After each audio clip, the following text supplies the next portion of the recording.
Good morning, I'm Gerhard Mathangani with today's Sports Brief. Alabama's hopeful run to the Final Four begins tomorrow in Indiana. The second seed Tide will face number 15 Iona in the first round at Hinkle Fieldhouse in Indianapolis. The Tide's been able to hold a few practices and shoot-around sessions at that facility before tomorrow's game starts. Iona is 12-5 and coached by the legendary Rick Pitino. Meanwhile, Tide head coach Nate Oates says they're a talented group. You know, I've had a chance to watch quite a few Iona games. They're good. I mean, talk about winning in March with, experienced guard play. They got two fifth-year seniors. They're both really good, starting at the 1 and 2.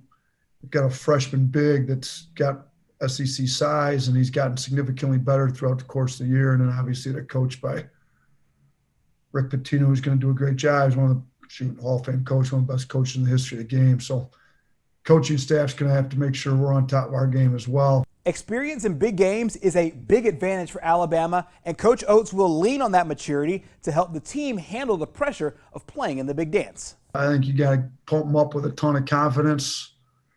I go back to my days at Buffalo. I had to convince them why they were going to beat Arizona. I had to convince myself first. With this one, it's a little different being a 2 seed.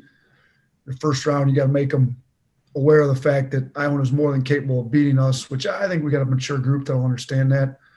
But then, you don't want to change too much. We got a whole week prep. You haven't had a week prep all year. It's 2-3 days and you're on, 2-3 days you're on. Now you got a week.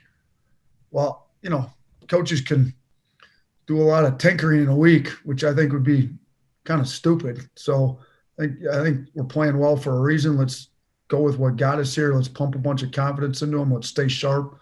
Let's have good practices, and let's not change a whole lot. The Tide and Gales square off tomorrow at 3 o'clock on TBS. Meanwhile, the Jacksonville State football team is gearing up for a big home game this weekend.